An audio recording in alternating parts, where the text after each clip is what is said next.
If somebody's looking for where to go to dinner tonight, they're going to Google. And if your restaurant is not on the map pack, that giant map on Google, they're going somewhere else. Let's talk through some local SEO for restaurants and how to get your restaurant on Google Maps. Let's go. Most SEO content information out there right now is about B2B companies, e-commerce with a larger national play. Your customers are high intent, low patience. They want your information right now. And they're making their decision in about 60 seconds. That changes the whole strategy. For restaurants, local SEO, meaning your Google business profile, your map pack, your reviews, all of these matter more than your traditional SEO efforts. But they both work together, and leaving either of these off the table means you're leaving money on the table. Let's go through this step by step. Part 1, get your Google business profile right. Your Google business profile is the most important thing that you can do for SEO. It's going to have everything about you. It's going to have your name, what it is you do, which category you fall into. It's going to have your hours, your address, everything. You can also post content to this just like you do on Instagram or Facebook, and it's where everyone can look at the reviews for your restaurant. I'm showing you ours here at Torro, but I show you this because if this is incomplete or doesn't have a profile strength that looks good, no amount of website optimization is going to help you. First thing about this, make sure it's your actual business name when you sign up. Don't do keyword stuffing.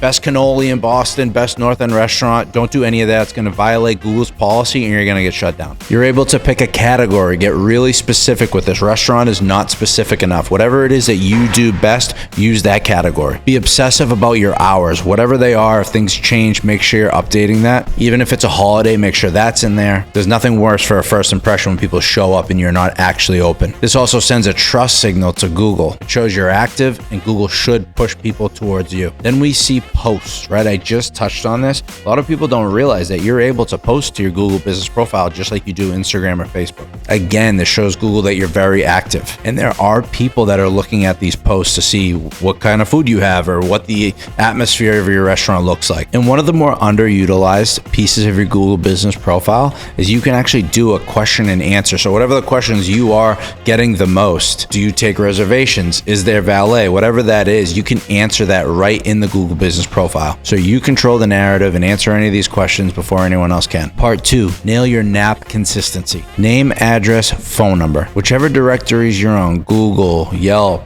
Apple, make sure everything is consistent. Even if it's a small thing like street being spelled differently on Google versus Yelp can confuse the search engines. So review these and make sure everything is consistent. Part 3, your review consistency. Everyone kind of knows now that reviews are really important for a restaurant or any business, but the quality and the consistency are what matter the most. So you need to find a way, whether it's telling people before they leave, shooting them a text or an email, prompting them to leave you a review. Again, most people know this by now, but the people that stay on it are going to get rewarded for that on the Google map. Part 4, let's get back to a little bit more of the traditional SEO. The title tag on your homepage. It shouldn't just be the restaurant name. You want to extend that to say Italian restaurant in Boston or Boston's best bakery. You or your marketing agency, whoever runs that for you, make sure you're utilizing all of the space that Google gives you. Google's reading all of it. Page speed, page speed, page speed. If you're going to talk to anyone about marketing or digital marketing, your website, one thing that rarely gets talked about is how fast your site is. 1, people are going to leave if it's slow. 2,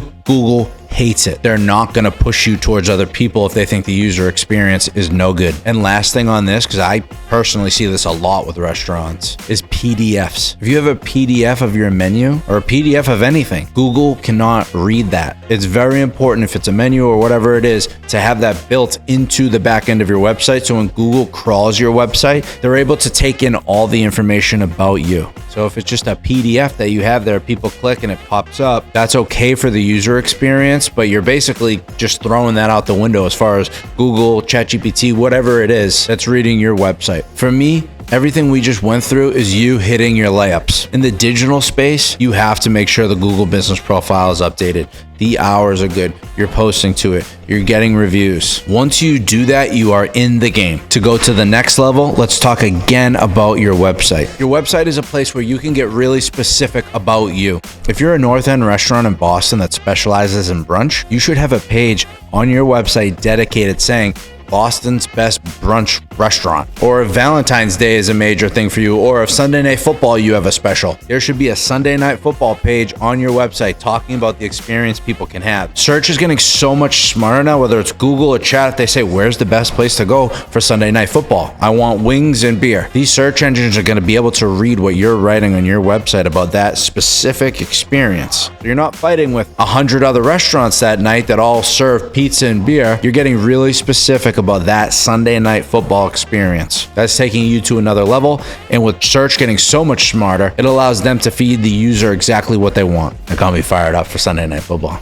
Everything we do here at Torro is what would we do if we were you? In a lot of experiences, it feels like this is sort of an afterthought for restaurants, right? Restaurants are really good at making food for people and giving that, overall experience to people coming into their restaurant. They're not focused on digital marketing. But with the way that the world is going, with the way that search is going, if this isn't a part of your infrastructure, of something that you focus on, you're going to fall behind. If you do focus on this and take care of the layups and you work really hard on the website or with your team that does that, it's going to give you an edge that other people don't have. If you commit to this within a few months, never mind a full year of committing to this just being part of your routine, you're going to see more results. Google, chat, they're going to be serving you up more. And then the more people that come, they give good reviews and it becomes this cycle. Although the biggest tool that I think we can look at here truly is Google and what your business profile looks like. There is one tool that I'm going to shout out here. It's called Local Dominator. This is what we use at Torro. I just put Torro in here in Wilmington, and this is the keyword that I'm looking at is marketing services near me. So by our office, right, we show up number one. That's great. But I can see as you get further away from our office, because we're not creating enough content right now, clearly for this, we are a more national brand where we can work with anybody. So we don't spend as much time, right? But if you're a restaurant here, this is a tool that you can look at to say, all right, we're good right around our location, but what do we have to do to, get better in Reading? Who's winning in Reading right now? We can take a look at what they're doing, try to mimic it, create a plan that's better. So this is one tool that we use whenever we're looking at a client that local SEO is majorly important. And it gives us a really good guide, as we go forward, a barometer of how much success we're having from the local play. If you're a restaurant, I know that this is a lot of work. Again, my advice is to make it part of your infrastructure, something you do every day, you take really seriously, you have people dedicated to make sure they're doing this.